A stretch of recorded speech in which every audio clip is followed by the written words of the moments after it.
Selamat malam, sobat-sobat budaya. Selamat bergabung dengan Bincang Santai di KCB. Malam ini kita kehadiran gitu ya, Romo Tony Yunus yang akan nanti memberikan paparan tentang meditasi luhur leluhur. Nah, eh, Nusantara sangat akrab, bahkan sangat dekat sekali ya dengan leluhurnya. Lalu karena dipercaya leluhur ini selalu menyertai anak cucunya. Ajaran-ajarannya pun sedemikian hebat dipegang dan dipelajari untuk dilestarikan. Nah, untuk tersambung dengan leluhur tentu ada beberapa metode yang harus dijalankan oleh anak cucunya agar selalu terhubung dengan spirit leluhur. Apa dan bagaimana meditasi leluhur ini akan dipaparkan oleh Romo Tony Yunus. Monggo, Romo, waktu dipersilahkan. Matur nuwun, Mas Bagus. Terima kasih juga para sobat-sobat kita yang hadir, Pak Luki yang rajin, kemudian Mbak Tuti, ya Mbak Tuti dari Jerman itu rajin, ya. Jadi gini, leluhur itu memang pengertiannya sangat luas. Ada kata leluhur Nusantara, berarti kita dianggap kolektif, ya. Nah, saya lebih ingin nanti leluhur itu kita sepakatin dulu, yaitu leluhur secara genetik, yaitu ranah budaya Jawa. Nah, kata luhur artinya menjelaskan suatu tahapan yang lebih tinggi. Misalnya ya, panti luhur artinya sebuah bangunan atau tempat istirahat yang bentuknya tinggi menjulang ke atas melebihi rumah-rumah yang lain. Jadi leluhur itu selalu ke atas. Maka sebetulnya bisa berupa suatu garis yang menuju ke arah lebih tinggi. Nah, di sini mungkin bisa dianggap sebagai pohon silsilah, yang mana kalau di Jawa itu lebih ke arah garis lelaki. Jadi suatu kelahiran itu berurutan ke atas. Langsung di Ya, Ya, langsung. Oke. Nah, itu. Jadi secara genetik itu garisnya dari diri pribadi kita ke atas lagi adalah ayah ibu, kakek nenek, kemudian Mbah Buyut, Mbah Canggah, Mbah Wareng, Mbah Udek-udek, Mbah Gantung Siwur, Mbah Geropak Sinte, Mbah Debok Bosok, Mbah Galih Asem, Mbah Geropak Waton, Mbah Cendeng, Mbah Gieng, Mbah Cumpleng, Ampleng, Menyaman, Menyo-menyo, dan sampai Mbah Terah Tumirah. Itu kita mengambil dari budaya Jawa, ya. Jadi saya tidak ingin meluas, ya, makanya grup satu garis ke atas itu juga sering disebut nenek moyang. Nenek moyang. Nah, secara saintifik juga sudah masuk dalam suatu teori evolusi. Saya ingin menjelaskan dan membahasakannya yang sederhana tapi mudeng, ya. Tahu orang maksudnya, yaitu kita bisa menyepakati bersama bahwa teori evolusi menggolongkan suatu spesies yang memiliki leluhur segaris. Saya menyebutnya turunan bersama. Dalam budaya Jawa, mengambil garis keturunan dari laki-laki atau disebut patrilineal descent, ya. Yaitu tadi saya bilang mirip pohon silsilah. Nah, pada keluarga-keluarga yang berusianya tinggi, seperti misalnya Mbah Buyut kita yang masih hidup, kemudian Mbah Canggah kita yang masih hidup, itu pun tetap disebut leluhur.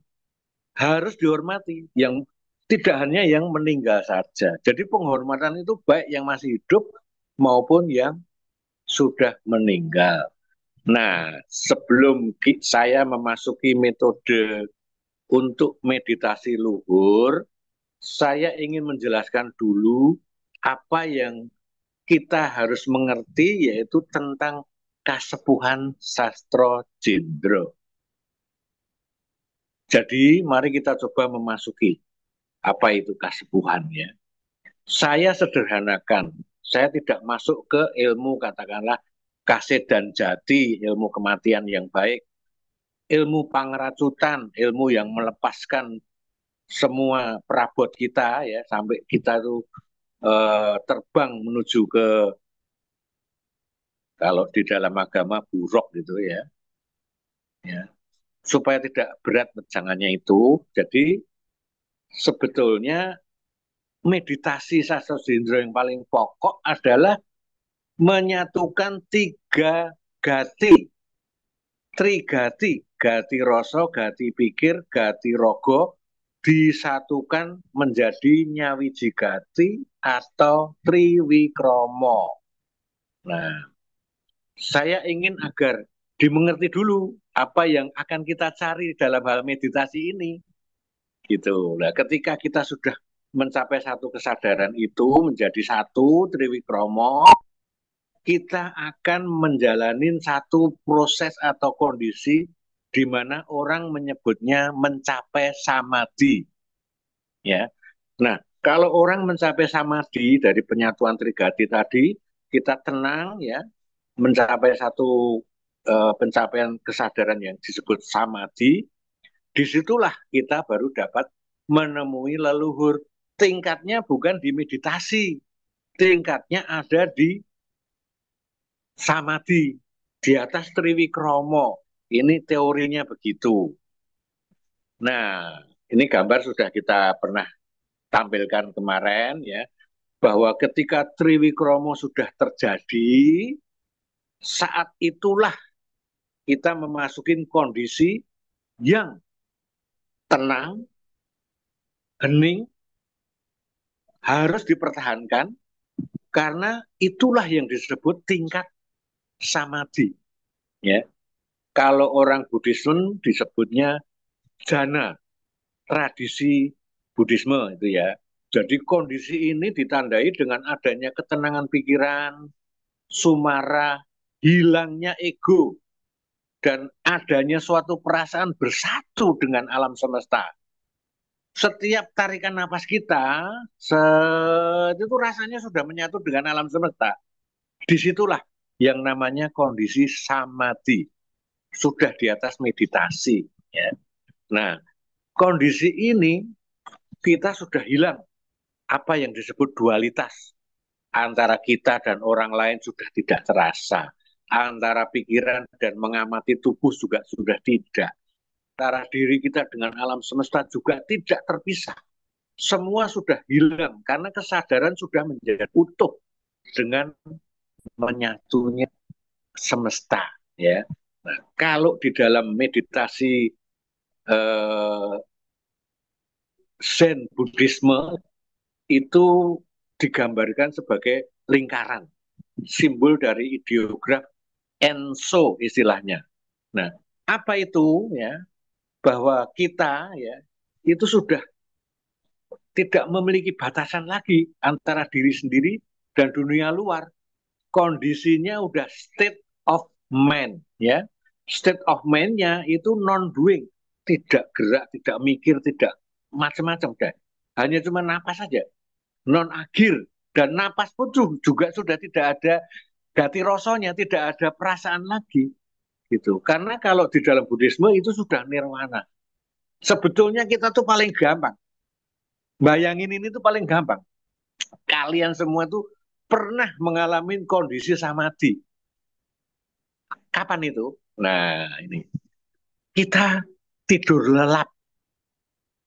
Itu sudah samadhi. Namun ini tidak tidur benar gitu loh.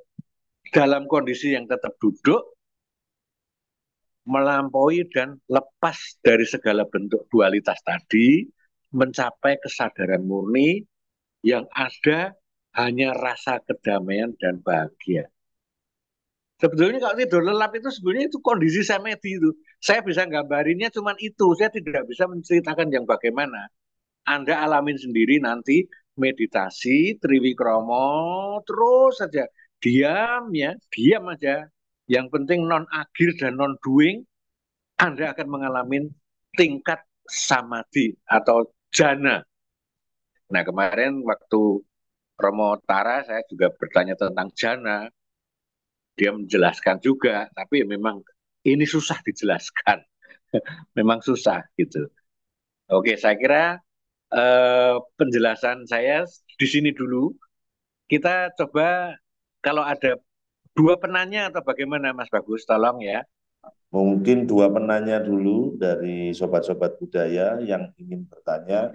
Baik, ini sudah ada Ibu Tuti Yogyakarta yang tinggal di Jerman. Ya, monggo Ibu. Nggih, matur nuwun, Mas Bagus. Ya, Romo Tony, pertanyaan saya sederhana. Itu tadi ketika mencapai hening itu untuk bisa dipertahankan. Itu caranya bagaimana Romo Tony untuk mempertahankan ketika meditasi mencapai oh ini hening gitu. Jadi sadar bahwa ya pikir, rasa dan itu semua sudah menep gitu mempertahankannya bagaimana Romo Tony? Itu saja Jadi dulu. untuk mempertahankan Triwikromo itu Mbak Tuti cukup memperhatikan nafas yang lewat ujung hidung. Jadi Ya, apa ya, perhatian ke pucuking grono. Jadi napas saja yang bergerak. Nah, nanti kalau sudah bertahan lama ya, nanti kita seperti tidur. Kita juga sudah nggak inget lagi sama napas kita. Nah, ya, itu yang disebut tingkat samadhi atau jana. Makanya tadi ya, digambarkan orang yang di salju dan sebagainya itu sudah nggak ngerasa apa-apa ya, gitu. Jadi kira-kira gitu. Nah, bayangannya itu ya kaya turu wis tidur lelap ya, gitu. Tapi kita nggak ya. tidur. Tapi sadar Itulah. ya. Iya, saya Ya. nggak bisa nenangke lah Hmm, ini. Mesti iya, iya, iya. dirasake dhewe. Iya, Gitu Mbak iya. Tuti. Oke. Ya. Ini sudah jelas, Bu Tuti. Nggih, matur nuwun. Ya. Artinya Lalu, harus ngelmu kanthi laku ngaten nggih Romo nggih. nggih, nggih. Lalu kalau meditasi gitu pakai dupa atau apa dulu belajar yang dari Romo Tony kan kalau meditasi pakai 1 gelas air putih. Nah, begitu. Ya, Kalau ya, boleh. Nggak dupanya apa-apa. Itu perlengkapan eh, ya, syarat dan berapa? perlengkapan. Nanti ada. Nanti ada, Ya, meditasi leluhur nanti ada. oke, Baik. Ada siap syarat Romo. perlengkapan, ya tempat dan sebagainya. J, Ya. Matur nuwun sangat. Monggo. J, Mbak Tuti. Nggih, matur nuwun. Ya, berikutnya Pak Rio S. Danumurti. Monggo, Pak Rio. Monggo. Sugeng Dalu, terpaksa kamera Sugeng nggak bisa nyala Dalu. di tempat gelap nih banyak banyak Bos. takbiran jadi saya delik. Siap, Ya, siap, ya, ya. siap. Ya. Monggo, monggo. Ya, saya mau bertanya, ya mungkin agak teknis ya Mas Tony, tapi saya juga saya sudah mencoba ya, mencoba berbagai teknik meditasi dari berbagai aliran lah. Tidak perlu saya sebut ya. Tapi yang ingin saya tanyakan ada dua hal. Yang pertama adalah apa sih tahapan yang tercapai di apa nih meditasi Sastro Jindro ini Mas. Jadi di ujungnya itu apa? Kalau di Buddhisme kan saya tahu itu ada jana 1 sampai jana 4. Ya, betul. Nah, di sampai jana 1 itu ada istilahnya lagi itu eh, kita masih sering tersesat itu karena saya sendiri ngalami ada apa ya? Ada sensasi lah, menurut saya sensasi atau energi lah yang kalau di tempat tertentu itu memang berbeda gitu. Jadi misalnya saya pernah semedi di buah makam yang konon medeni gitu. itu ya memang berbeda, apa energi di situ berbeda gitu ya. Tapi saya merasa itu hanya sensasi gitu loh.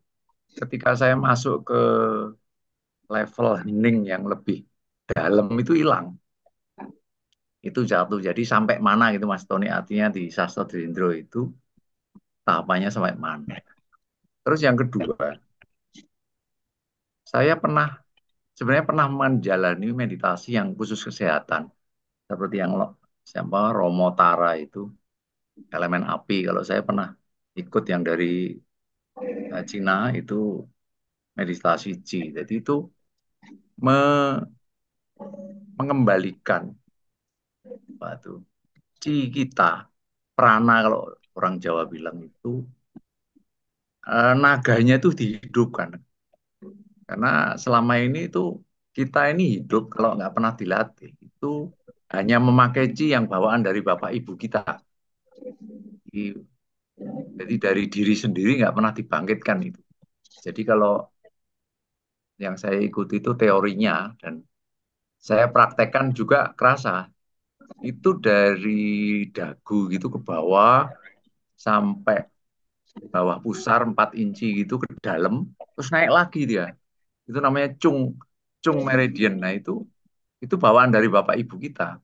Sementara kalau yang asli kita kalau itu sampai ke belakang gitu.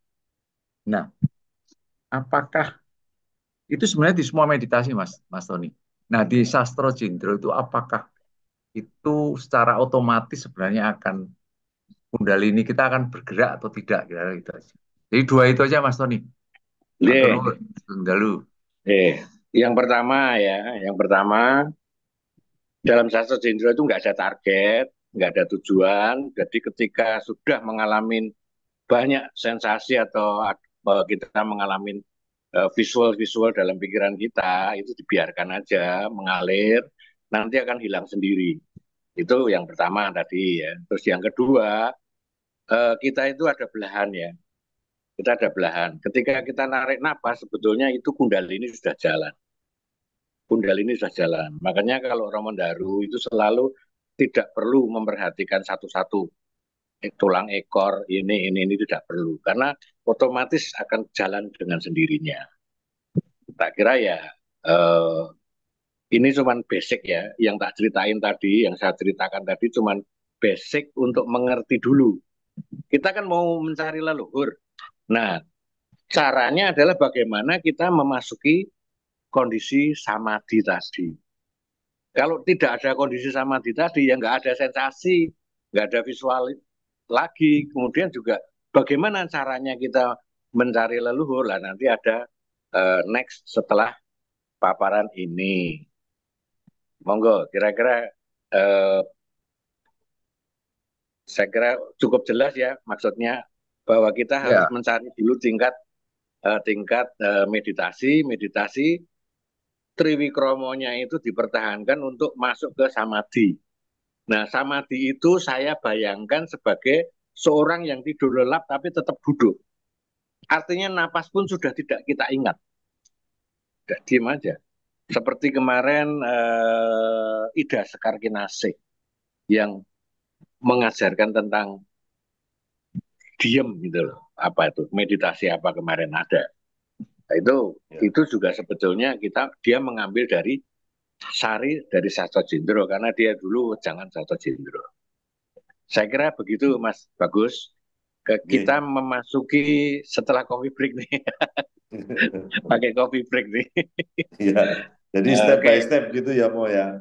Jadi ya, oke. ada syarat yang harus dipenuhi untuk kita bertemu dengan spirit Tahu leluhur. tahu dulu. Sekarang ini saya mencoba menjelaskan dulu ya. Tadi menjelaskan tentang kondisi samadhi. Ini saya coba ingin menjelaskan tentang kematian. Nah, kita harus tahu dulu ya. Karena tujuan kita meditasi menemui leluhur.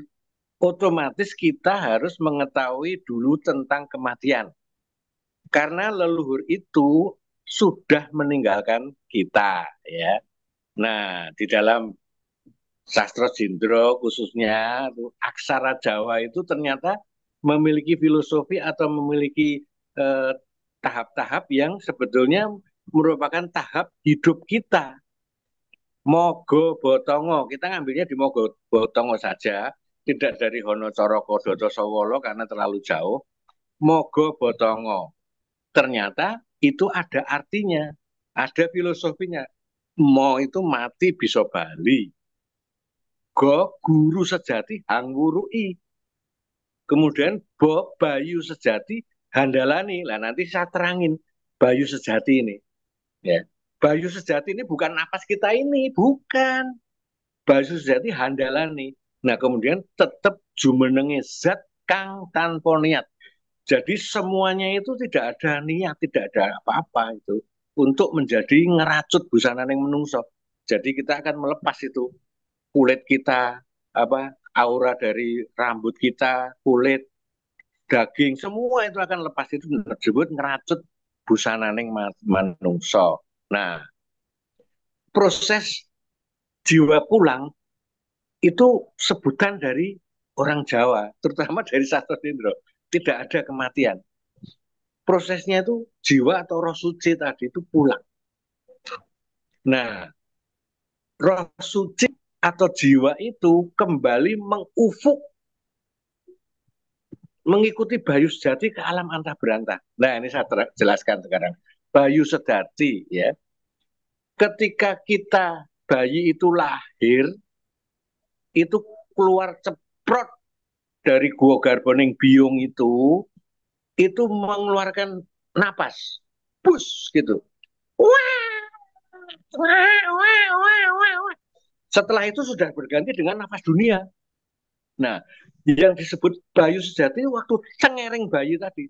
Wah, itu kalau kita bayangkan seperti kristal yang mengufuk balik ke suwung, balik ke alam kematian, balik ke alam, katakanlah dia dulu dihidupin oleh Tuhan Yang Maha Esa. Jadi wah, cengar gitu. Makanya kalau orang Jawa bilang cengering bayi, nah, itu sebetulnya kristal, semacam kristal, suara dan ada nafas yang dikeluarkan. Bayi lahir itu tidak narik nafas. Bayi lahir itu cengar, itu keluar bayu sejatinya. Terbang, entah mengufuk kemana nggak tahu, baru berganti dengan nafas dunia. Itu yang disebut bayu sejati. Nah, setelah itu baru kita, saya nggak mau ngomong ya bayu sejati larinya ke suwung gitu ya. Kalau istilahnya kan suwung, saya mau jelasin nanti terlalu panjang. Orang mengerti yang namanya suwung juga banyak sekali interpretasinya, apa ini suwung tuh ya. Ini yang jelas tuh balik ke alam suwung ya. Nah, sebelum memasuki apa yang disebut suwung tadi ya, YouTube banyak sekali itu suwung ya. Nah nanti Sasa Jendra nanti kita lain kesempatan ya. Jadi bayu sejati yang keluar tadi itu nanti akan menjemput. Makanya sering ada, kuwi wis arep dijemput. Ada orang ngomong begitu. Bahkan mungkin ada orang yang visionnya itu apa ya, istilahnya waskito. Kuwi wis arep dijemput.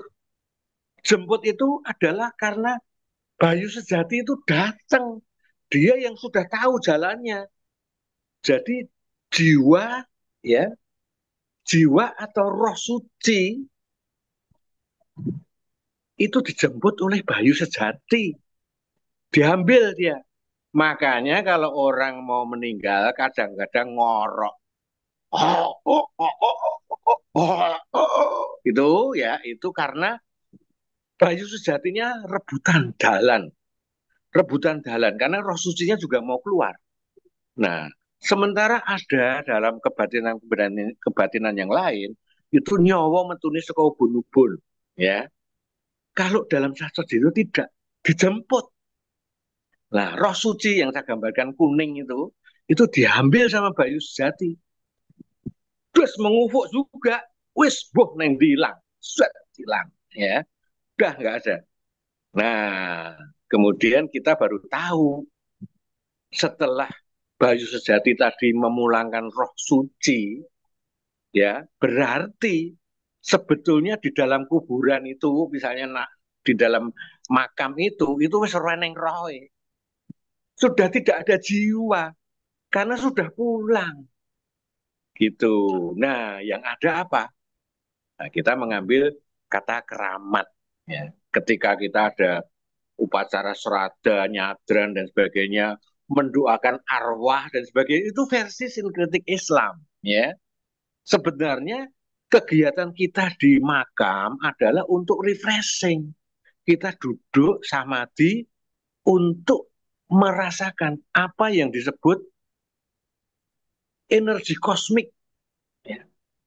Nah, orang yang meninggal tadi itu nyawanya sudah dibawa sama Bayu Sejati kembali, tapi tetap mengufuk tetap getaran vibrasi dari energi-energinya dia selama hidup itu tetap ada.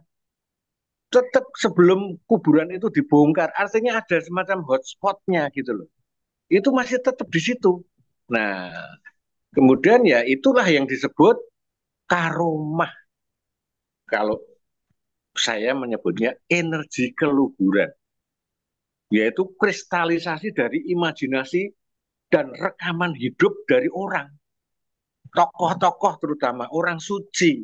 Maka kita sering ke makam, katakanlah makamnya Gus Dur, makamnya Bung Karno, itu kita mengambil energinya. Nah, energi ini menjadi kita tuh refreshing. Pertama refreshing, kedua kita juga seolah-olah akan dihantar untuk menyatu dengan semesta.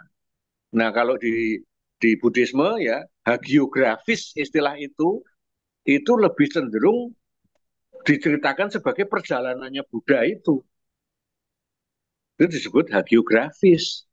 Tetapi kalau ini di dalam kepercayaan kita, sebetulnya karomah tadi. Nah, jadi kita harus jelas nih. Lalu, bagaimana kita mengundang leluhur? Nah, ternyata rohnya sudah di sono. Apakah energi ini bisa membo, artinya bisa membentuk menjadi leluhur di hadapan kita? Nah, ini nanti step berikutnya. Kita mulai dulu dengan belajar mencari wajah kita dulu. Nah, makanya ada meditasi di depan kaca. Ya. Jadi, suatu saat ketika kita mengalami samadhi tadi, itu sering muncul wajah kita di depan kita. Dan berbeda, kadang-kadang memakai kostum yang lebih Jawa nih misalnya, atau kayak pendekar atau apa itu. Nah, itu sudah menjadi satu eh, kemampuan kita, artinya sudah sampai bahwa nanti kita bisa untuk semedi menemui leluhur. Ya, karena tadi energi keluhuran tadinya, atau kalau dalam Islamnya karomahnya tadi, ya, itu sudah kita kuasai gitu, kita rasakan gitu. Jadi rekaman hidup seorang tokoh suci itu disebut hagiografi, terutama dalam Buddhisme. Maka jika yang dikubur di tempat itu seorang tokoh besar suci, getaran energinya itu tetap ada. Itu bermanfaat untuk yang tirakat, untuk yang bermeditasi situ. Ya, kalau di dalam sastra Jindro tidak ada mendoakan. Oh, tak doakan meneh reneng. Itu sudah balik gitu. Justru kita tuh tafakur untuk mengambil energinya. Getaran energi ini tidak akan hilang kalau kuburan itu dibongkar atau hotspot wifi-nya hilang, baru kemungkinan vibrasinya itu hilang. Nah, salah satu cara ada orang yang mengambil kerikil atau tanah dimasukkan dalam kantong kain dibawa ke rumah. Misalnya kita datang ke tempatnya Mbah Buyut, misalnya udah meditasi lama, kita pulangnya bawa sedikit. Nah, kemarin kalau nggak salah Pak Wiro itu juga lagi Tirta Yatra begitu, saya bilang ambil tanah. Itu adalah untuk antena hotspotnya tadi. gitu ya untuk hotspotnya tadi. Nah, baru di situ kita harus punya keinginan. Jadi kalau kita diem tiba-tiba ada muncul, wah ini orang tua begini, begini, begini, begini, itu masih bisa dianalisa sama apa namanya neuroscience sebagai halusinasi. Karena apa? Meditasi leluhur kita harus menyebut, aku pengen ketemu Mbah Buyutku, sing jenenge Rekso Dipuro misalnya. Harus disebut gitu. Bila kuburannya itu sudah tidak ada, sebisa mungkin ada apa yang menjadi antenanya untuk supaya dia itu hadir. Nah, kehadirannya itu bukan energinya tadi. Kalau orang yang sudah suci, dia bisa turun. Dengan kondisi kita yang baik, resonansinya baik, dia bisa turun. Misalnya suatu saat, saya kan pernah diisukan waktu di Solo dulu, keluarga saya diisukan. Mbah saya itu piara macan putih. Karena saya penasaran, saya masih mahasiswa waktu itu, saya terus melakukan meditasi dengan leluhur itu. Ya ternyata betul, mbah saya hadir, mbah saya hadir. Gitu. Dan dia bilang, memang punya macan putih tapi tidak di sini. Sudah tidak diturunkan ke anak buah, anak cucunya. Benar memang, ada macan putih. Nah, rupanya saya baru sadar, depan rumah saya itu sugih, blegedu. Karena macan putihnya ada di situ. Dulu mbak saya tuh punya anak 9, itu semua dibeliin rumah. Ngangkat anak 3, jadi rumahnya ngangkat anak 4. Jadi anaknya itu 13, itu punya rumah satu-satu. Dan blegedu tenan gitu lah. Makanya kan saya diisuin gitu sama orang-orang di tetangga-tetangga. Wah, duwe macan putih ini. Saya pengen mengerti, tapi Mbah hadir dia bilang tidak ada di sini.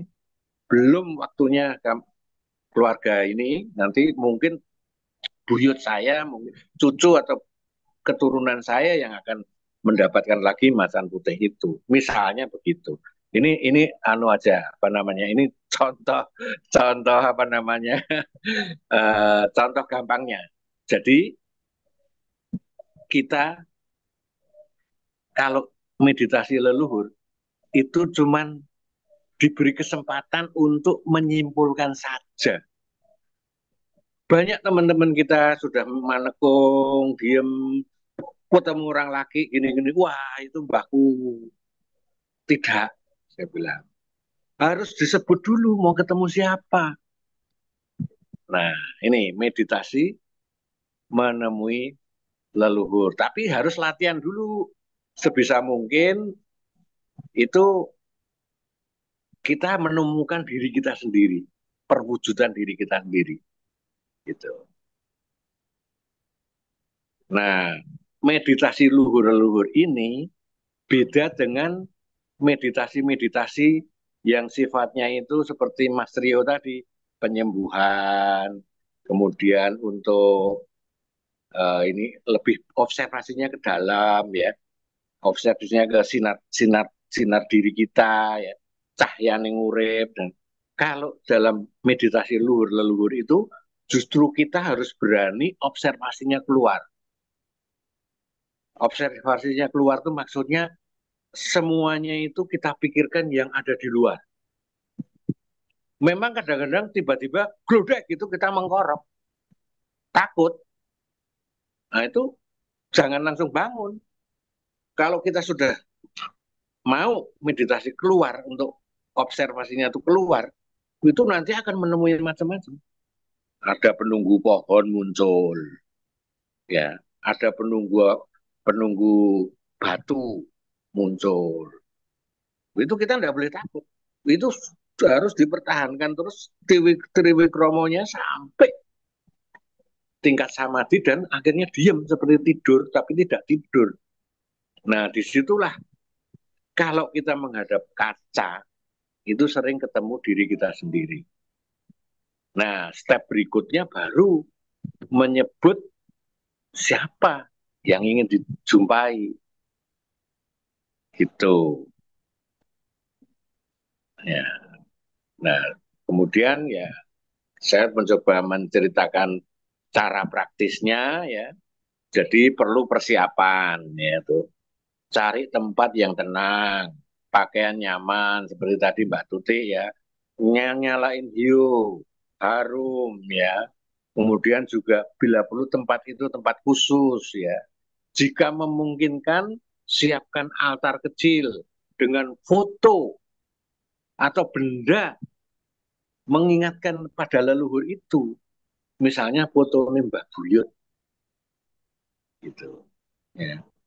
Kemudian bila perlu juga kita nyalain lilin kecil, ya. Duduk yang nyaman, atur pernapasan, visualisasi, teknik-teknik meditasi yang sering kita lihat dari aliran-aliran yang macam-macam itu kita hindarkan. Dalam sastra Jindro ringan, hanya bagaimana napas kita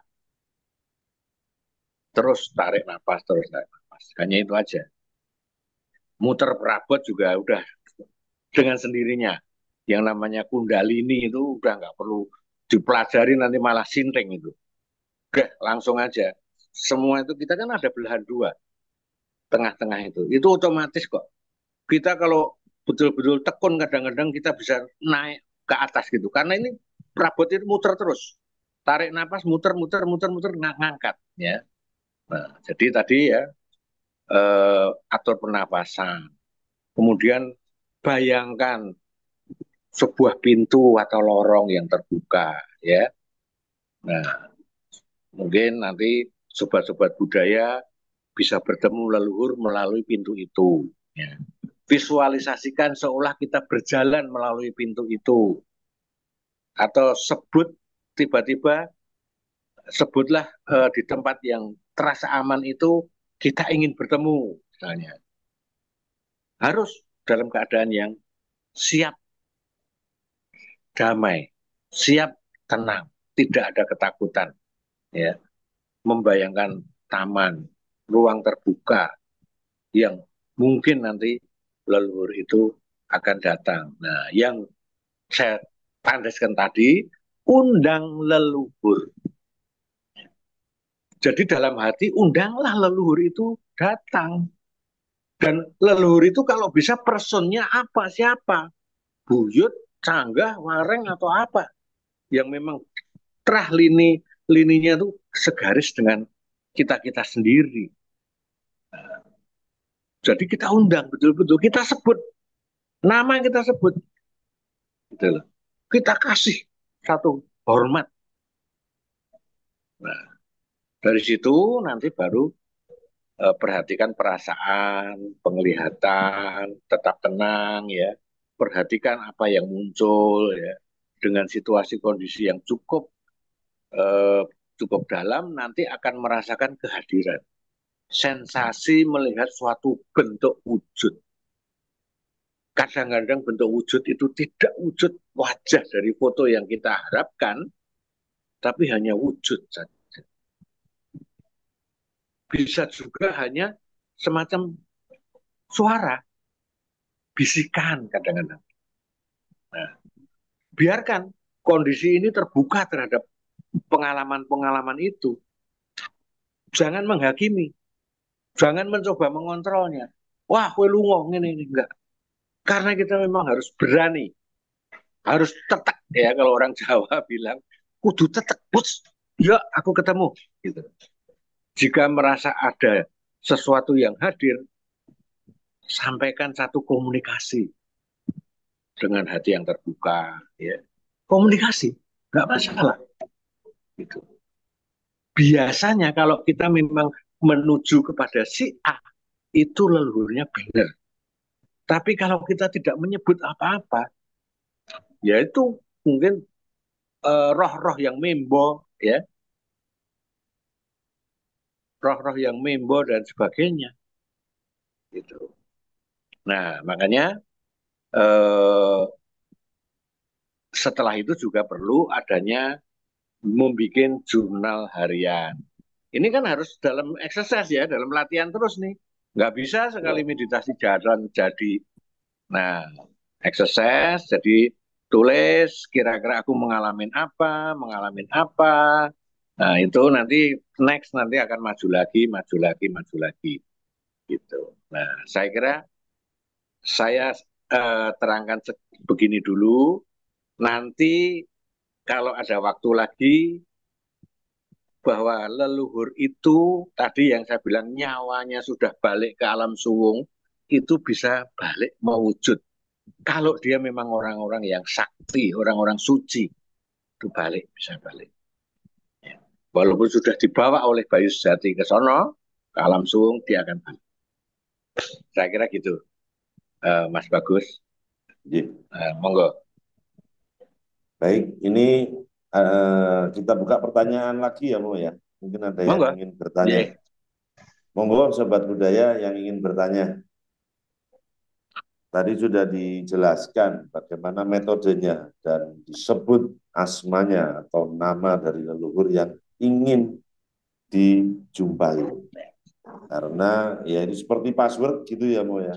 Tujuannya jelas gitu. Baik, Sobat Budaya, ada yang ingin bertanya di sesi 2 setelah coffee break tadi?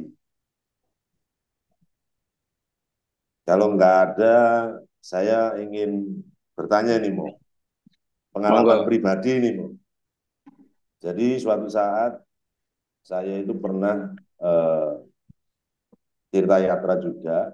Nah, ini bukan leluhur langsung saya. Jadi di tanah Sumatera gitu ya. Saya ke sana, saya sungkem bakti. Jadi sebenarnya tujuan saya itu hanya ingin mendapat restu karena saya mencari rezeki di tanah yang sebelumnya beliau itu tinggali dan buka. Jadi yang Bau Rekso lah. Nah ini setelah meditasi, itu ada fenomena alam yang saya alami. Angin yang datang. Setelah tenang, ternyata ada angin. Beberapa saat, kemudian ya saya sempat komunikasi lah. Ini yang saya rasakan gitu ya, ini kan sangat subjektif. Jadi saya rasakan, oh seperti ini, saya ingin pangestu gitu. Nah, itu gimana, Mo? Artinya kesadaran saya tentang lingkungan itu di sekitar saya tetap terjaga. Nah, itu bagaimana, Mo? Ya, jadi gini Mas, kita dimanapun juga itu kalau ada hal-hal yang demikian, itu bukan hal yang asing. Baik. Jadi misalnya mbah kita, itu tetap bisa aja hadir. Ya, jadi itu bukan orang asing. Mungkin katakanlah kalau diurut-urut jauh mungkin kalau Paking misalnya, ya kita nggak tahu ya. Nah, misalnya gitu kalau diurut-urut ya, itu bisa tetap hadir. Jadi kita jangan langsung mengasosiasikan dengan penunggu di situ. Nah, ini yang sering kita itu salah di situ. Wah, ki penunggu nekono. Itu sering salah kita. Tapi ingatlah bahwa kita itu tetap dua momongan. Gitu. Jadi itu tadi garis linear dari leluhur itu tetap tetap mengikuti kita. Ya. Misalnya katakanlah Mas Bagus dulu adalah sebetulnya keturunan dari siapa misalnya gitu. Nah itu bisa masuk. Hanya berupa angin nggak masalah gitu. Nah, apalagi itu dilatih untuk bertemu terus. Nah, menjadi kekuatan, Mas. Gitu. Karena beberapa kali saya itu ada 2 kali, ini bukan di leluhur saya sendiri ya, jadi saya ke Sumatera. Nah, Dua lokasi, pengalamannya sama, indikasinya itu sama yang saya dapatkan dan rasakan. Oh, di sini dan di sana, itu sama persis, Iya, tandanya seperti itu, gitu. iya, Monggo, ya, monggo. ya itu ya kalau saya bayangan saya ya pasti itu atasan-atasannya Mas Bagus dulu. Saya nggak tahu apa Oh, kalau pakai atau apa lah, itu atasan-atasan di sono lah. Saya nggak tahu itu. sendiko, sendiko, oh, ya, Gitu. ya. Ya, jadi ada sesuatunya. Nah, kemudian juga ya ini saya juga tadi kebetulan ngobrol-ngobrol dengan teman yang dia mangir, Mas, mangir. Oh, izin. Dia menanyakan apakah kenal Mbak Uti, saya nggak kenal. Oh, butik, izin. Ya, gitu saya nggak kenal gitu loh. Nah, kemudian saya sendiri itu sebetulnya dulu juga pernah mengikuti Mangir gitu loh. Karena Wahyu Mangir ya, Wahyu Mangir itu dulu di Pawiro Diharjo di Gampingan Jogja. Nah, Pak Wiro Diharjo ini Wahyu Mangir. Nah, sebetulnya Wahyu Mangir ini juga ternyata manunggaling kawula Gustinya Siti Jenar. Nah, Oh, kemudian saya terap-terapin sana sini, akhirnya Sastro Jendro juga, Mas. hmm. Itu makanya saya tuh kadang-kadang kok ketemunya gini gitu loh. Tadi diskusi sama temen itu. Ya, tapi dia nggak terlalu dalam nih. Dia tahunya cuma makam aja. Apa Hmm. petilasannya apa itu namanya. Petilasan Ki Nah, Ageng Mangir. nah, itu. Ya, padahal Hmm. ya sebetulnya ajarannya sama. Gitu. Kalau mungkin ini saya apa ya, saya lihat gitu, saya tangkap eh, dasarnya itu ya awalnya ya Triwikromo itu dulu ya Jadi, harus itu syarat mutlak yang harus dilalui gitu ya. betul. Jadi sebetulnya meditasi Sastro Jindro paling sederhana. Bagaimana kita menyatukan gati pikir, gati rasa, gati rogo. Nah, kalau di Sastro Jindro ya, teman-teman kita itu menyebutnya Cipta Rogo. Nah, itu kalau tandes banget ya, melakukan itu rajin ya, itu dikeprok saka mburi ra apa-apa, Mas.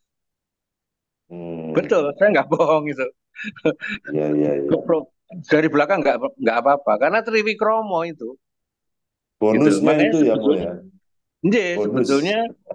sebetulnya kayak di Sastro Jindro itu yang namanya kebal ditusuk dan sebagainya itu bukan ilmu kebal, tapi latihan Hmm. Triwikromo tadi gitu loh. Hmm. Nah, latihan Triwikromo itu juga bisa untuk panglimunan, untuk menghilang, untuk ilmu-ilmunya oke banget itu.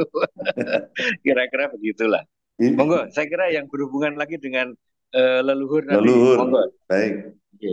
Mungkin ada pertanyaan dari ini ada lagi. Ibu Tuti kembali mau ingin bertanya, Bu. Silakan Bu Tuti,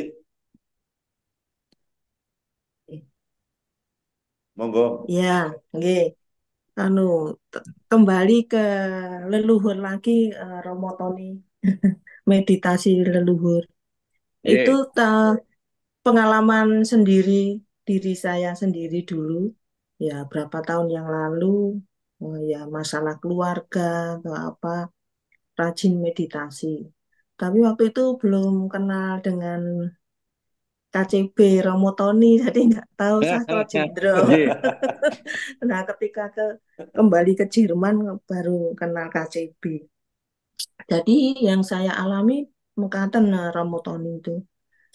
Jadi waktu saya tinggal di Bogor, nah itu ada teman saya yang kebetulan ya dia itu bisa apa waskito gitu.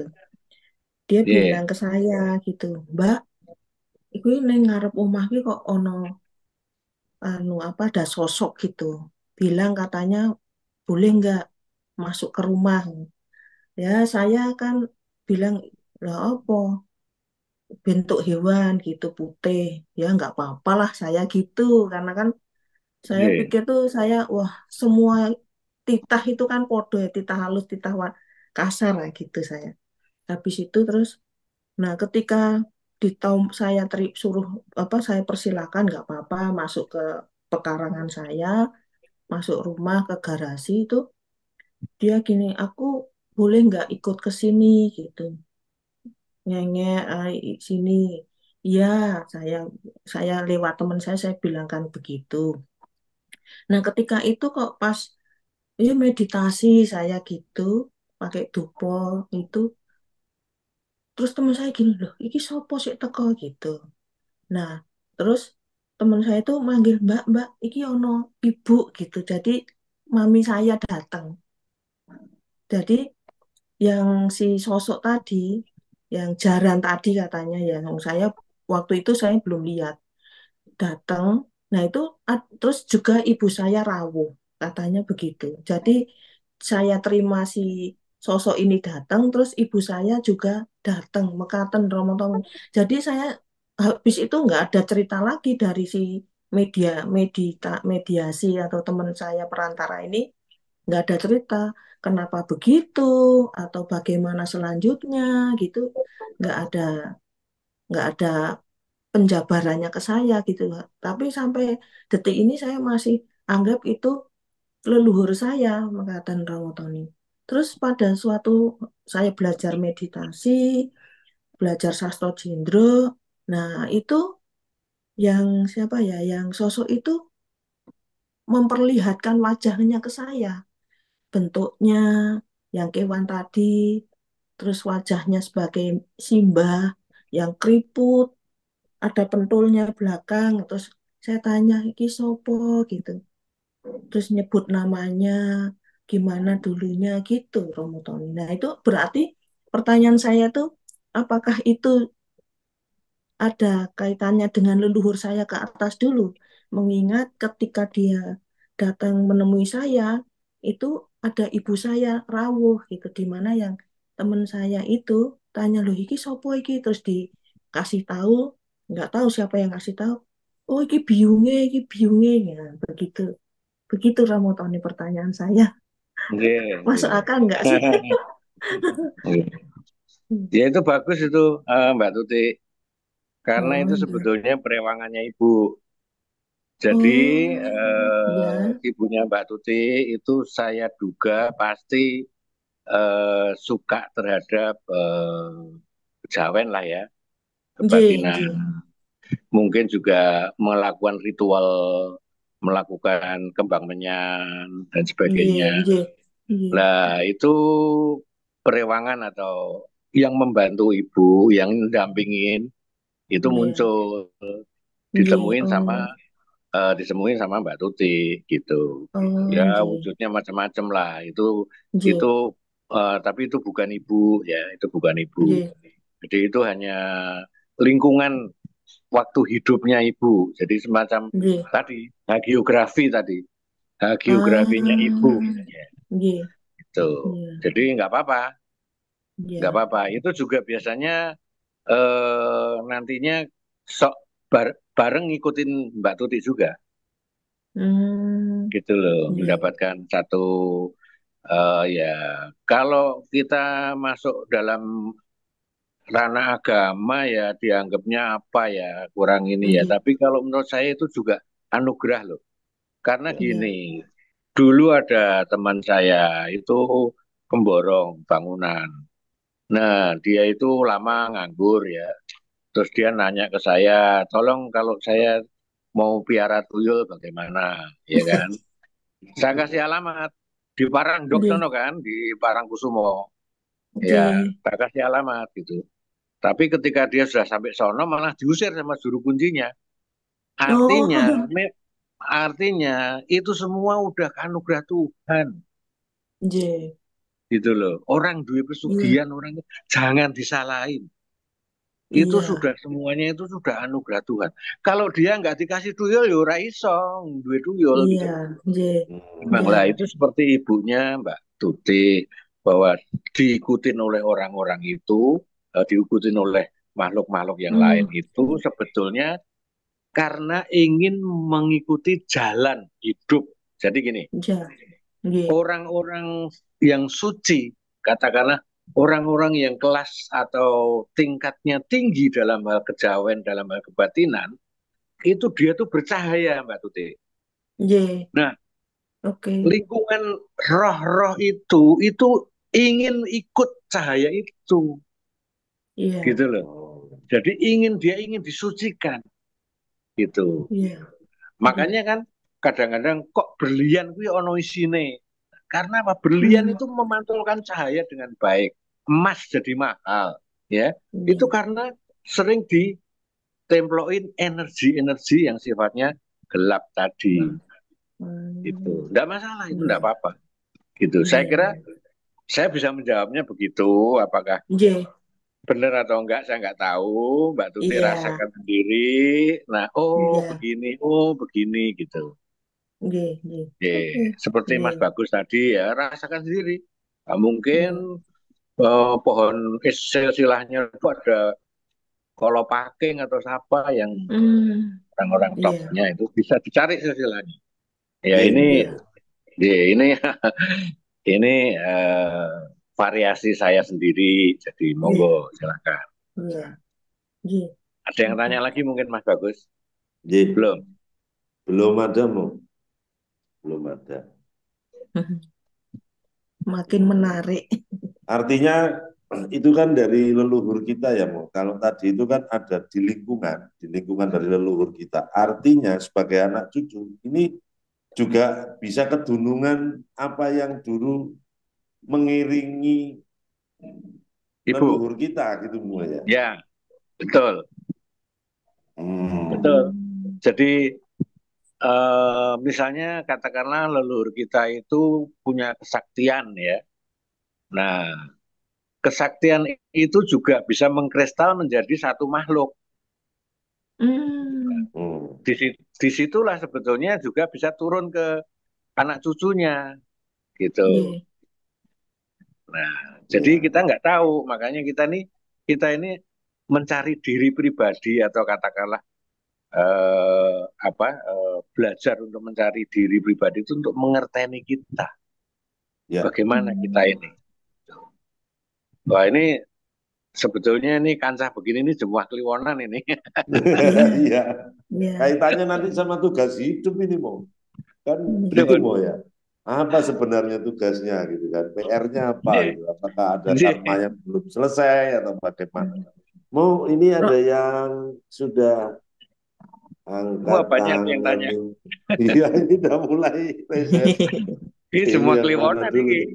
Jumat Kliwon Romo buat acara Romo. Ini Zoom, mana nih? Zoom Jumat Kliwon. Oh, udah kok turun semua ini. Ya. Enggak jadi. Mana?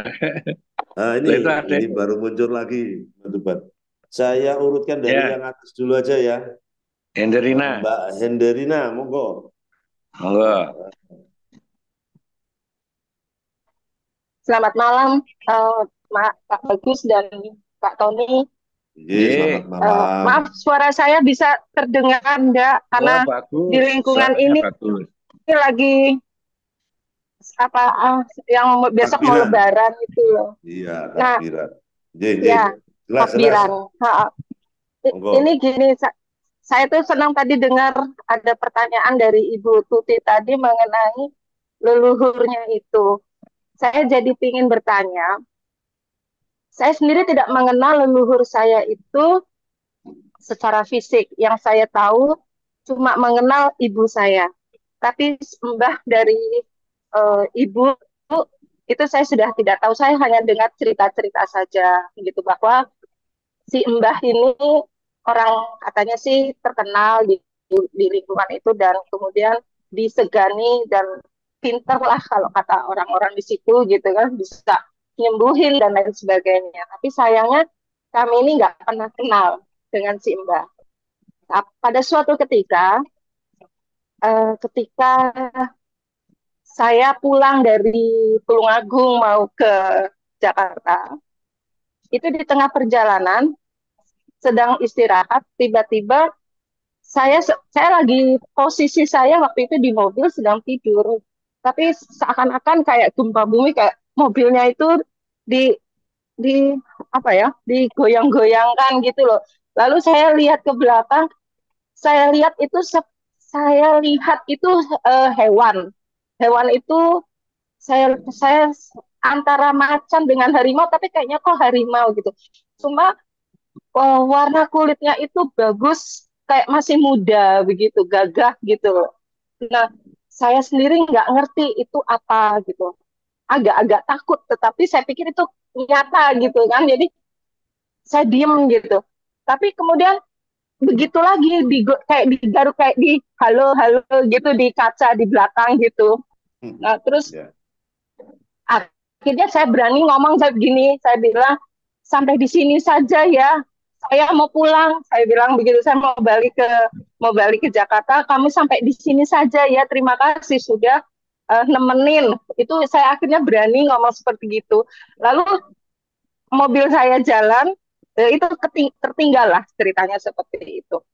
Dan itu kemudian yang menjadi bahan eh, pertanyaan saya Renungan. gitu ke keluarga, apa ya, itu apa ya gitu. Nah, kemudian ada keluarga, ketika saya berhasil berkomunikasi ke daerah ibu di Tulungagung, terus keluarga di sana itu itu Mbah Mbah nama Mbah Mbah Barong, kalau itu dibilangnya tuh Mbah Barong, itu mbahmu itu katanya gitu.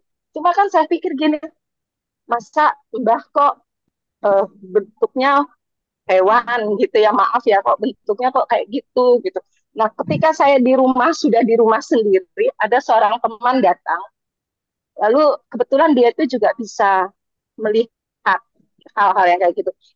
Itu tuh saya bilang begini, eh, apa saya diikutin ya? Saya bilang begitu. Terus langsung dia bilang, padahal saya tidak bicara tentang hewan itu, tentang macan atau harimau itu. Saya cuma bilang gini, coba lihat, saya diikutin nggak? Nah, aku cuma bilang begitu. Nah, terus teman saya bilang gitu, itu di sampingnya ibu ada harimau katanya gitu. Saya sampai takut katanya. Dia cuma menatap saya. Saya sampai gini, hah, yang benar. Iya, itu ada di sampingnya ibu. Oh, dia lagi ngelihat saya katanya digituin. Terus ya udah, dia cuma cuma menjaga saja, yang jaga ibu nggak apa-apa katanya dia gitu. Nah, ini yang mau saya tanyakan kepada Pak Tony, ini benar nggak sih hal yang seperti ini? Lalu untuk apa gitu? Ada dia, apakah dia membantu ataukah itu memang betul Mbah Barongnya saya, mbahnya saya, atau apa gitu loh, Pak Tony. Terima kasih ya Pak Tony. Yeah. Jadi memang misteri-misteri begitu itu memang sering dialamin oleh kita-kita, di mana kita itu nggak kenal kesononya.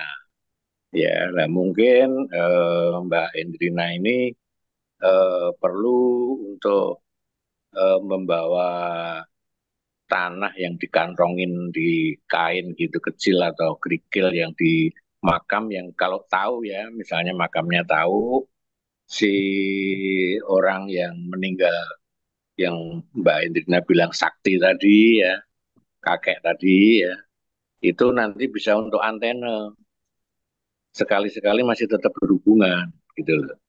Jadi itu jangan ditinggalkan begitu saja.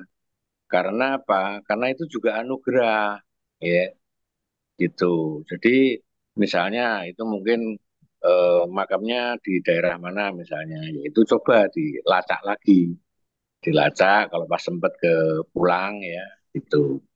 Nah itu misalnya, oh ternyata ini di daerah Ngunut misalnya, ya itu dicoba dicari kuburannya di mana, apa di Ngunut atau di mana ya, itu. Nah, coba dipegang gitu. Nah itu perlu, karena itu nanti juga membantu kita. Ya. Jadi semuanya itu dengan perantara. Ya.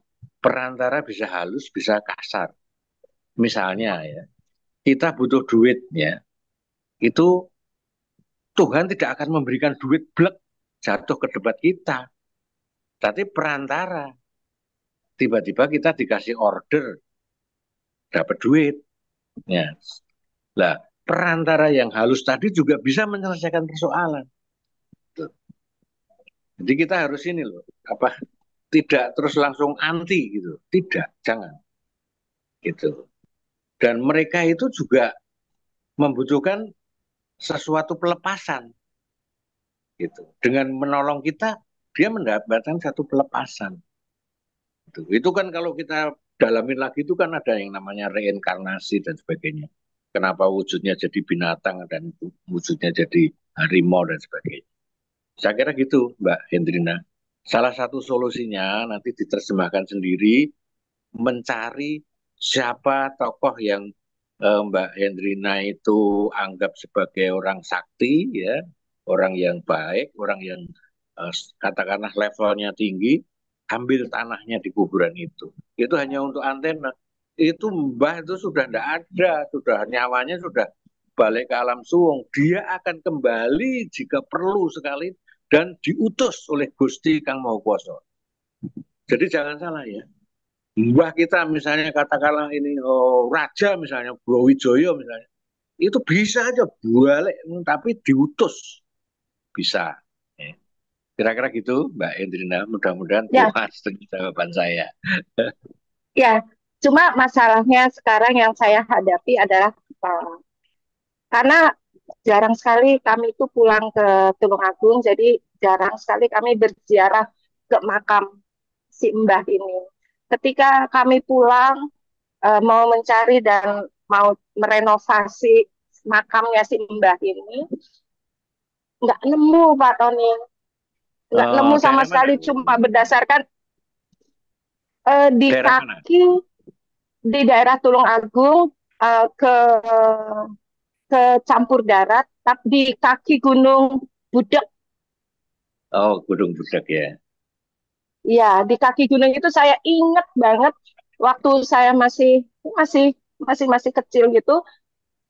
Saya pergi dengan ibu dengan keluarga gitu bawa apa dulu itu kami masak gitu terus bawa ke situ terus eh, ya itu gitu-gitulah Pak, saya nggak ngerti waktu itu. Nah, saya cuma ingat posisinya ada di sini kan, zaman dulu itu cuma batu Pak, gitu kan, Ya, nggak ada Ya. kayak kita sekarang makam ada namanya, cuma dikenal ini ciri-cirinya kayak gini gini gini. Tapi sekarang iya nggak apa-apa, ketika kami nggak apa-apa. datang ke sana Nggak itu apa-apa nanti cuma pakai foto. katanya di Kalau sini. ada foto, foto. Kalau nggak ada foto, namanya ditulis. Namanya Uh, ditulis, digulung, dikasih di kisi-kisi jendela, di kisi-kisi kamarnya Mbak Indrina. Iya, jadi nama untuk ditulis apa di Pak? sebagai antenanya.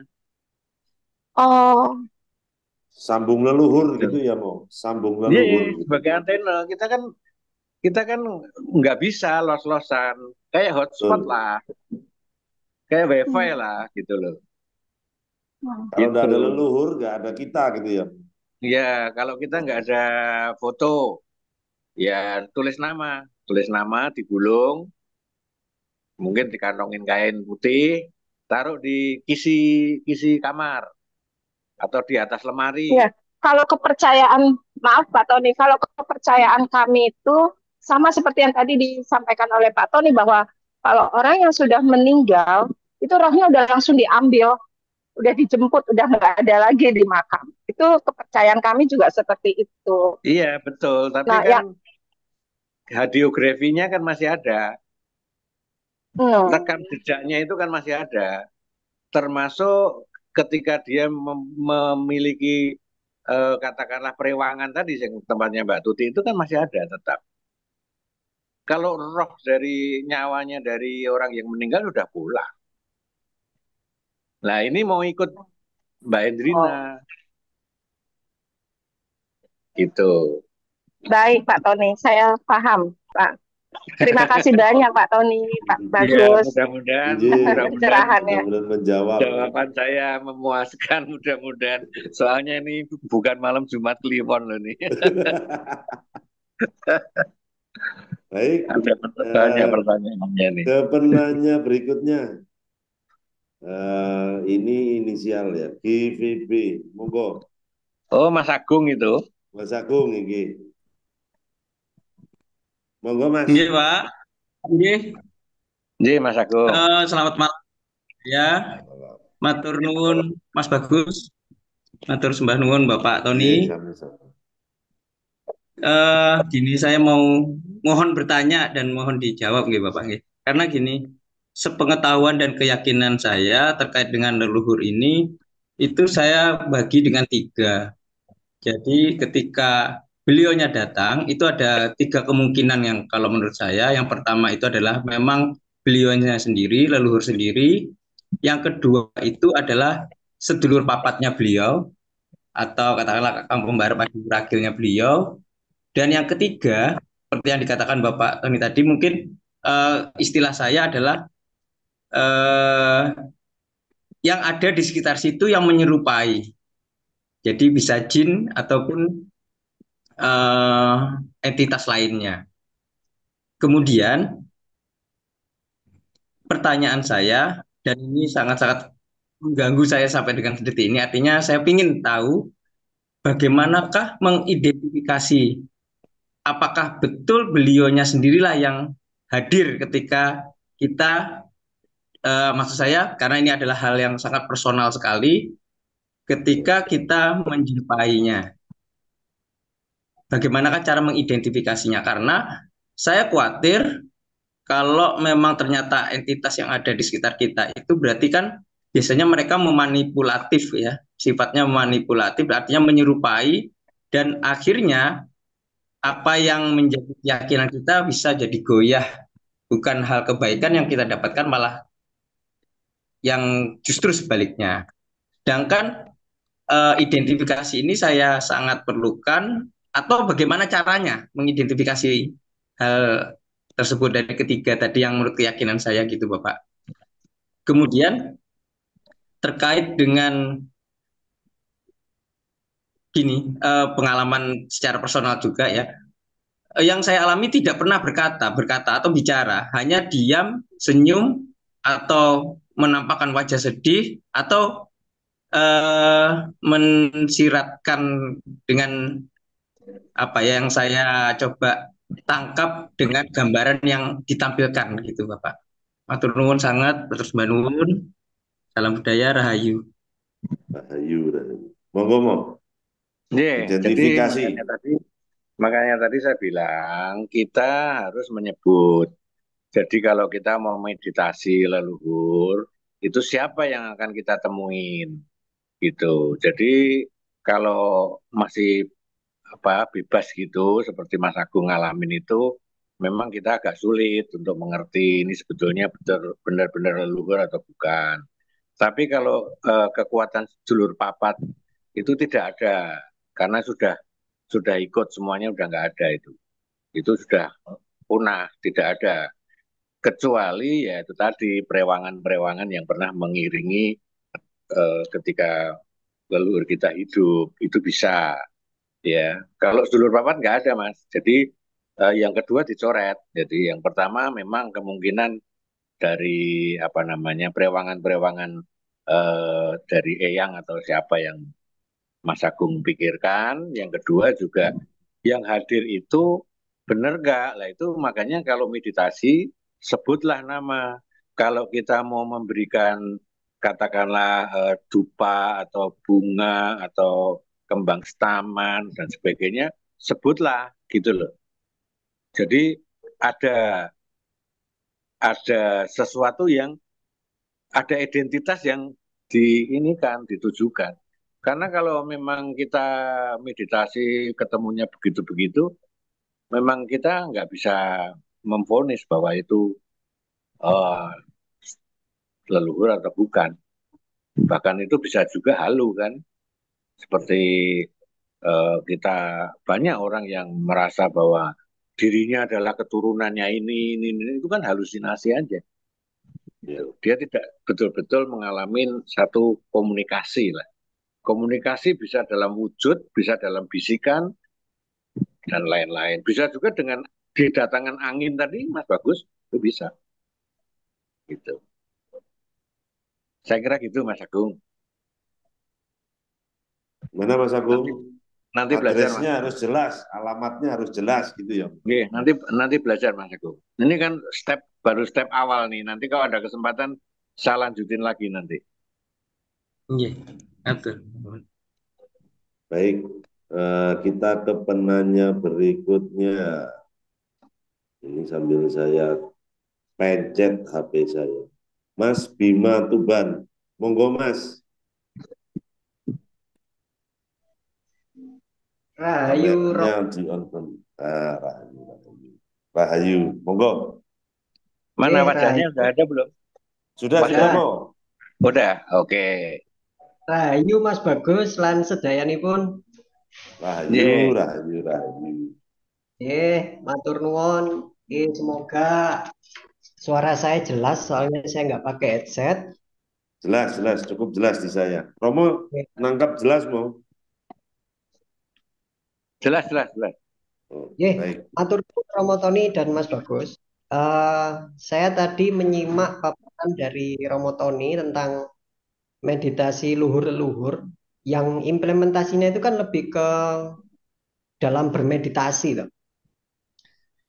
Jadi ini pengalaman pribadi saya Romo, ketika saya bermeditasi, apakah ada kaitannya ketika kita bermeditasi dengan sila tumpang, sila biasa, dan posisi tangan? Karena ketika saya selalu meditasi dengan sila tumpang dan tangan itu lebih ke arah lepas seperti ini terpukul, itu heningnya beda saya rasakan. Terus ketika saya melakukan tangan kunci seperti ini, ibu jari dimasukkan, itu kok lebih dalam, Romo. Bagaimana menurut panjenengan dalam implementasi meditasi luhur-leluhur ini? Itu, Romo.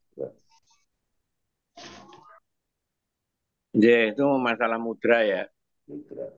Masalah mudra itu mesti berguru benar-benar sama teman-teman kita dari Buddhisme ya, dari Buddhis ya.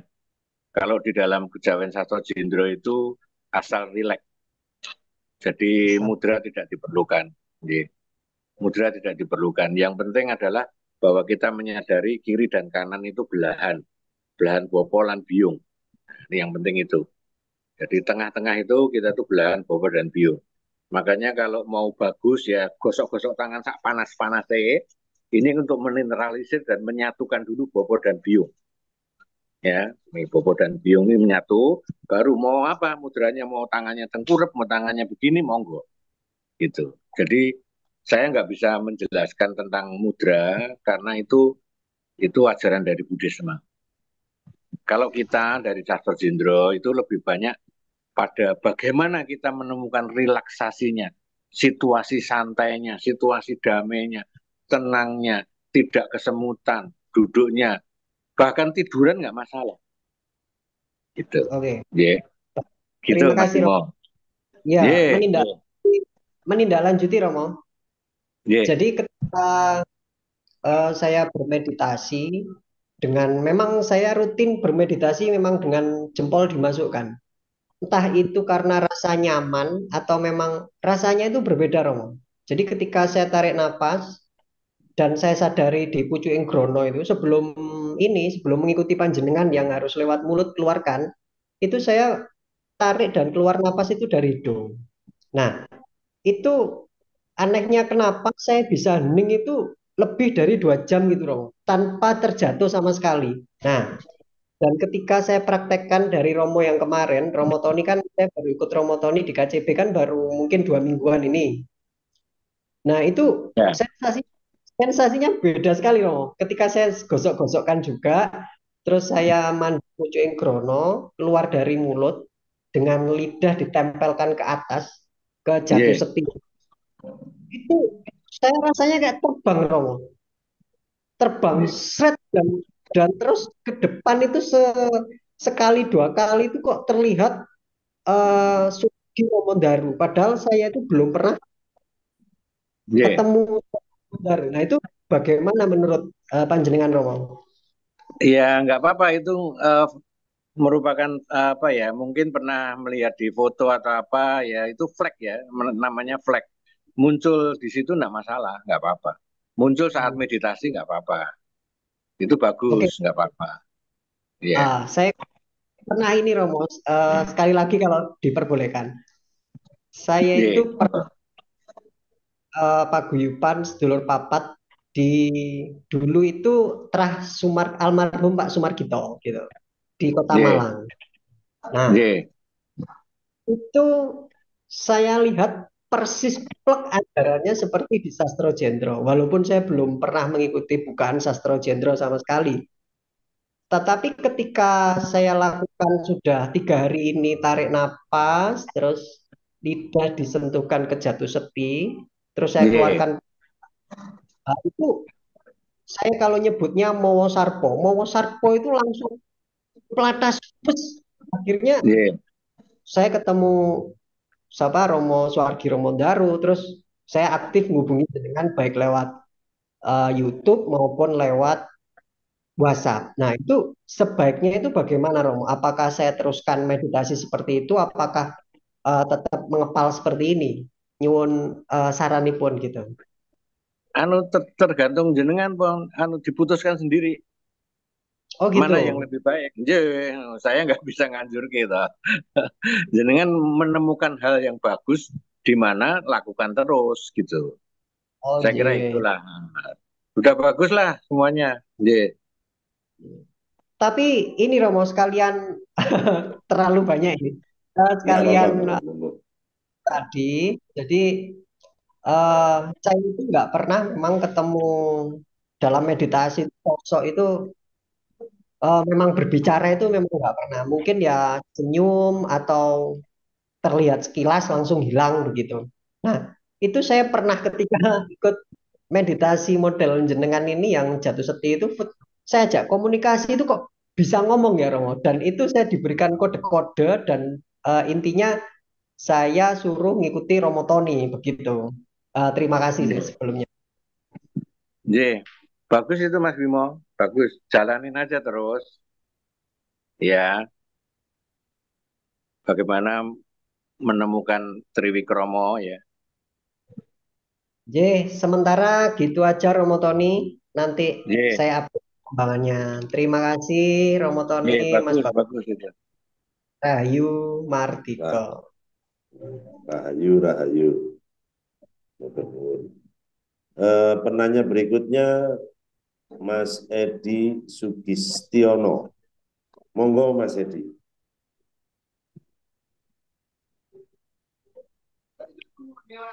Selamat malam Pak Tony. Yeah. Aduh kok malah. Nah, selamat malam. Ini pengalaman saya beberapa tahun yang lalu ya Pak. Dari sekitar 10 tahun yang lalu, saya kan aktif juga tentang semedi.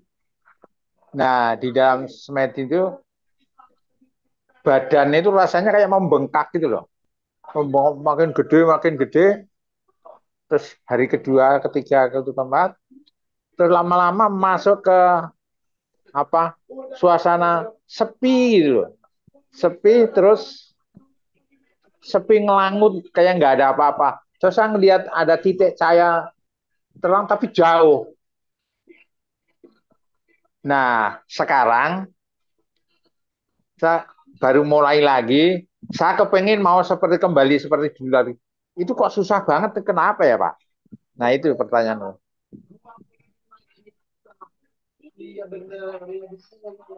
Halo. Ya, monggo pertanyaannya ini mencari hening lagi yang seperti dulu, ngaten nggih, Pak. Iya, betul. Monggo Romo Tony dijawab. Bersiap di sini, ya, ajaib. Kalau yang berdua harus membuka dolar sesuai untuk mendapatkan 50 juta rupiah. Halo, Romo Tony. Mulai hilang. Masih ada online tadi. Saya cek dulu ya. Romo Tony. Masih join kok. Romo, pertanyaannya jelas, Mo?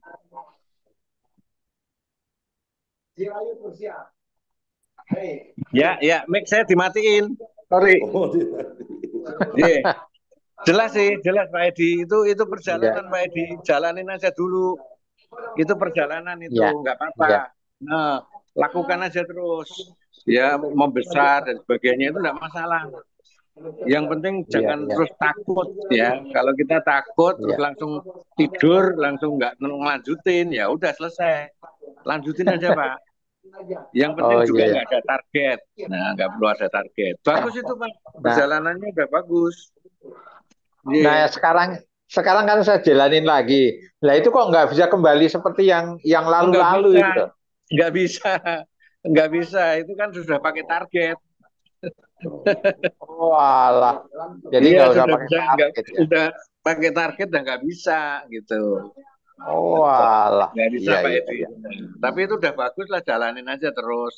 Mungkin Oh nanti iya. peningkatan, mungkin bertemu cahaya atau bertemu apa. Iya iya iya. Karena meditasi Sastro Jindro itu sebetulnya lebih banyak ke meditasi cahaya. Karena kita mengakui diri kita itu aku iki hurip-huripku cahyaning Gusti Allah. Gitu. Jadi biasanya lebih bermain di cahaya. Gitu. Baik. Yeah. Pripun, Pak Edi, sudah jelas? Oke, terima kasih. Perjalanannya. Iya, iya. Ini ada, saya baca chat dulu ya, Mo ya. Yeah. Ini ada dari Mas Adi. Sugeng dalu Bapak Romo Tony. Kepareng badhe nyuwun pirsa kenging menopo simbol mitos leluhur memunculkan wujud hewan, harimau atau ular nggih. Matur nuwun rayu. Kenapa kok muncul simbol-simbol mitos leluhur berupa hewan? Oh ya, itu perewangannya Mas. Leluhur kita tetap udah nggak muncul, itu perewangannya. Gitu. Jadi kalau di dalam reinkarnasi seolah-olah memang roh itu berubah menjadi binatang dulu dan sebagainya. Enggak. Itu memang ya udah mengikuti leluhur kita sejak lama. Bentuknya ya halus ya, hewan dan sebagainya. Itu. Mo, berarti sebenarnya yang kita unduh dari leluhur itu adalah spiritnya ya, Mo. Hasil apa yang telah beliau semua kerjakan, pikiran, yang sifatnya luhur gitu ya, Mo. Betul, betul. Jadi kalau kita meditasi di keramat, di makam, ya orang-orang terkenal, Bung Karno atau Gus Dur, itu yang kita serap adalah energi. Nah, energi ini adalah hasil dari imajinasinya orang waktu hidup. Jadi karismanya, apa yang pernah dikerjakan, sejarahnya lah, rekaman lah, record ya, tapi bukan akasik record. Kalau akasik record itu kan masa lalu. Jadi kehidupan kita masa lalu itu ada akasik recordnya. Tapi kalau ini bukan, ini rekaman yang disebut hagiografi. Ya, jadi perjalanan-perjalanan dari tokoh yang kita sedang meditasi di depannya itu kita ambil ininya apa namanya energinya gitu. Nah, berarti kemudian energi juga, itu kan masih eksis ya, Mas. Sampai sekarang masih, energi itu eksis ya. Energinya masih eksis, makanya disebut keramat. Siap. Karoma, dari kata karoma itu tetap gitu. Jadi orang banyak yang salah gitu loh. Yang namanya ke kuburan itu malah mendoakan dan sebagainya. Kita tuh kalah sempurna daripada yang meninggal. Ya. Itu seperti yang saya ceritakan tadi bahwa kita dijemput oleh Bayu Sejati. Bayu Sejati itu cengering bayi itu langsung menghilang, mengufuk, dia tahu jalannya, gitu loh. Ya. Ah, gitu, kira-kira begitu. Siap, siap. Ya, mungkin ada lagi Sobat Budaya. Ya, kalau nggak ada ya udah kita Wah, ini selesai. masih ada lagi, Mo. Oh, Ini Mas monggo Rio. Pak Ya. Rio. Oh. Menyambung makin ganyen malam ini. Ya. Ini monggo Pak Rio. Ya, terima kasih. Saya penasaran yang meditasi sastro Jendro tadi yang harus menyebut leluhur. Mas Tony, saya mau cerita pengalaman dan ya mohon anulah penjelasannya ya. Saya itu pernah suatu ketika meditasi di tempat leluhur. Saya nginep semalam itu di luar kota itu ya. Saya nggak perlu ceritakan ya. Terus ya saya meditasi aja, pokoknya nggak punya niat apa-apa gitu. Saya waktu itu masih jadi news editor di Indosiar ya. Jadi bebas lah saya kemana-mana. Jadi saya nyolong waktu di suatu kota gitu. Nah, itu katanya leluhur saya. Saya nggak nyebut, saya dalam meditasi nggak nyebut Mas Tony. Untuk ketemu itu enggak. Cuma saya di depan makam itu ya wis duduk aja, meneng, neng gitu. Jadi saya nggak nyebut nama leluhur saya itu Mas, tapi di depan saya itu saya tahu. Ya saya uluk salam lah ketika sebelum mulai gitu cuma apa ya uluk salam aja putumu teko sowan itulah. Terus meditasi malam kok itu terus. Eh saya kan nyolong waktu jadi pagi-pagi saya udah harus kembali ke Jakarta.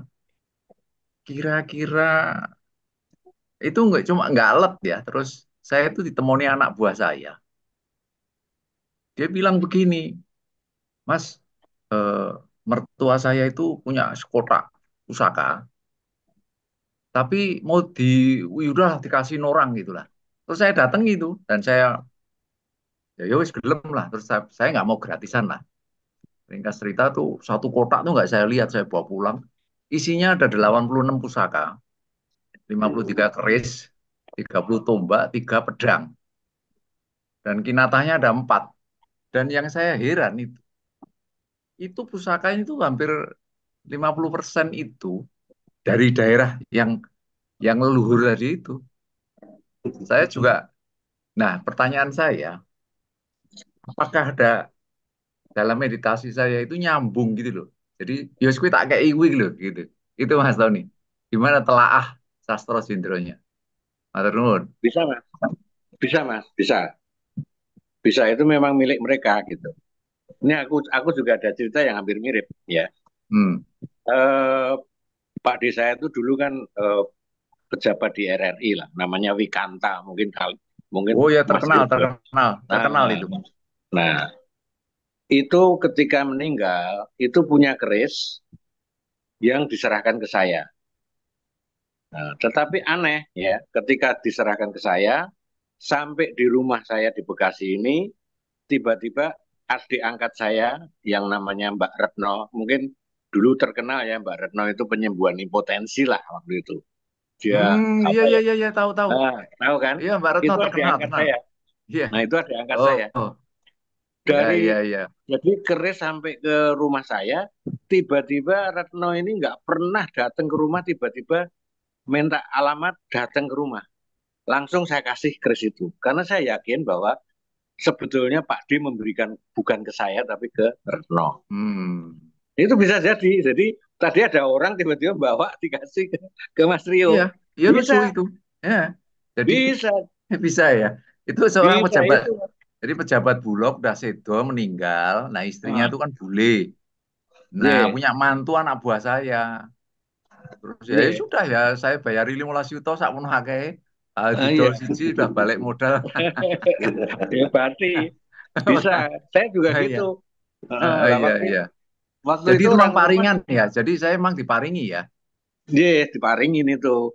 Kalau saya nggak meminta kan. Kalau saya itu tadi tidak diparingin, tapi disuruh marengke gitu loh. Oh iya. Iya. Iya, heran Mbak Retno tuh, si Retno tuh nggak pernah datang. Gitu. Suatu saat itu kok tiba-tiba datang.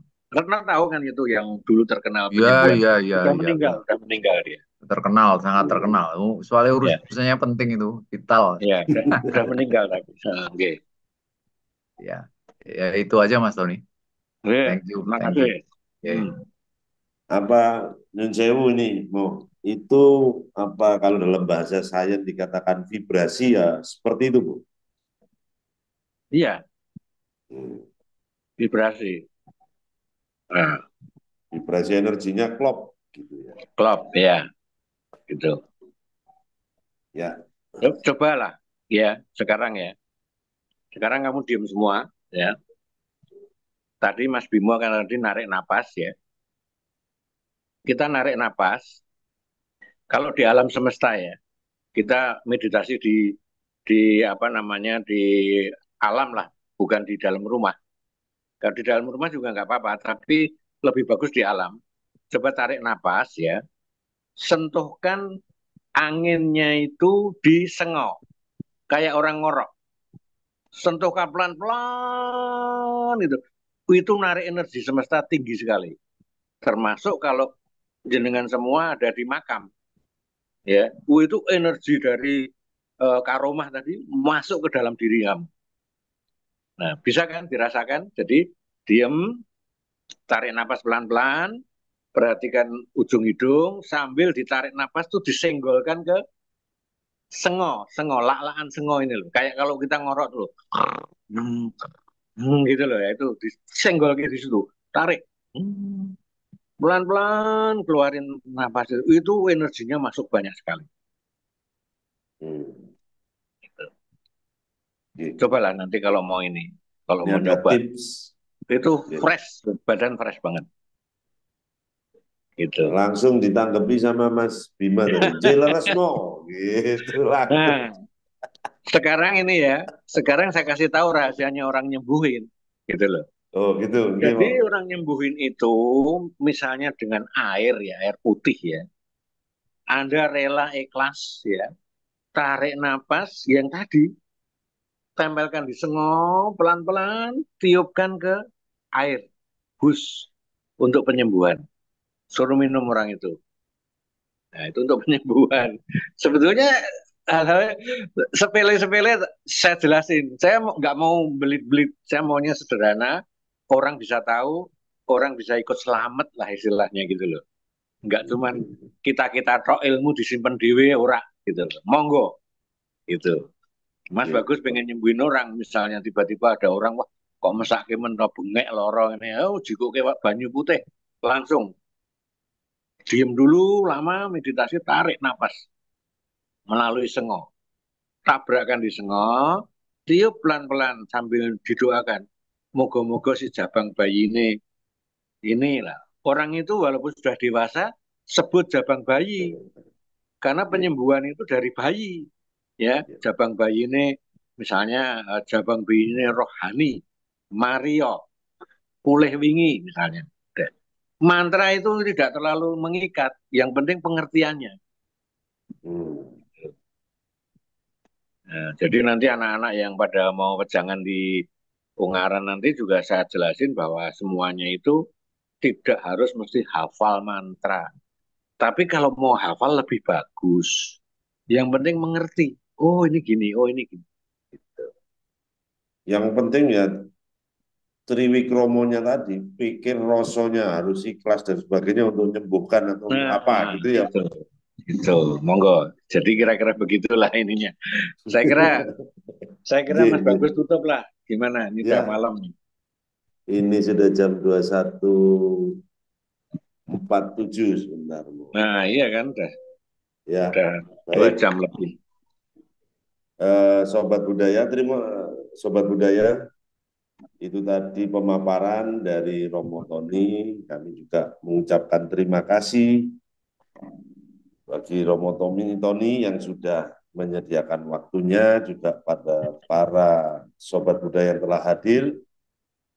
Nanti di lain waktu kita akan sambung lagi nih, karena apa ya, soal leluhur ini nggak cukup rasanya cuma di sini gitu. Jadi akan ada diskusi selanjutnya, Zoom selanjutnya. Saya pikir itu yang bisa kita persembahkan untuk malam ini. Selamat malam, rahayu, rahayu, rahayu. Oh ya Mas Bagus, ini Ya, gimana, Mas? Besok Minggu Sum istirahat, Mas. Oh, iya. Karena tanggal 22, 23 saya tidak ada di tempat. Mas Bagus, semua teman-teman pada juga di Kediri kan, berangkat ke Ya, Kediri. betul, Bu. Jadi ini Minggu tanggal 23 kita Zoom nih. Ya. Ada gitu. Karena saya ada di jalanan nih tanggal 23 itu. Lagi tirakat semua ini. Tanggal 23, 22, ya. Laku semua. Oke, ya. Ya. Terima kasih pada semua yang hadir. Terima kasih pada semua yang sudah hadir. Ya, rahayu, rahayu, rahayu.